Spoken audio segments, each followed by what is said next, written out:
ក្រមុំខ្ញុំមិនមែនក្រមុំសងឡើយមានផ្ទៃបីខាទៅហើយអស់ខ្លួនខ្ញុំហើយងងម្លឹងមិនចេះមើលក្រមុំឬមិនក្រមុំការបាន6ខែត្រាប់តែប្រពន្ធក្រុមខែឆ្លងគុណលេការបាន6ខែត្រាប់តែប្រពន្ធក្រុមខែឆ្លងគុណលេគិតទៅចាញ់បោកទេព្រោះហេតុតែឃើញគេជាកូនអ្នកមានគិតទៅតាមលពើវាដងចេញទៅជាលពាំងទឹករាក់ស្មានតែទឹកជ្រៅ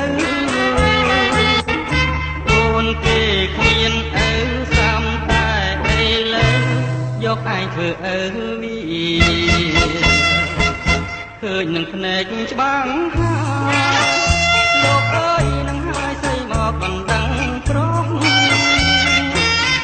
ឃើញនឹងភ្នែកច្បាំងហើយលោកអើយនឹងហើយស្អីមកបណ្ដឹងប្រុសជាងទាំង8សង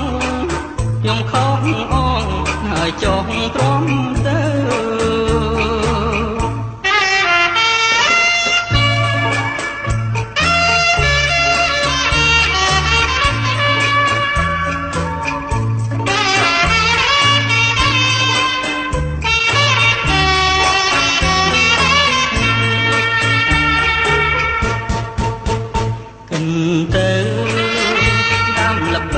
ដងចេញទៅជាលពាំងទាំងរាក់ស្មានតែទាំងជ្រៅ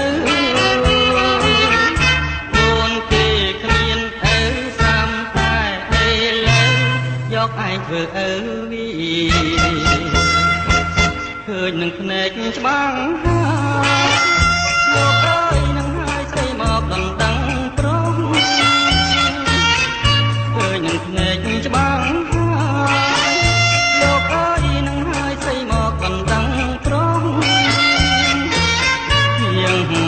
ទាំង8សងខ្ញុំខកអងហើយចុះទ្រាំទៅ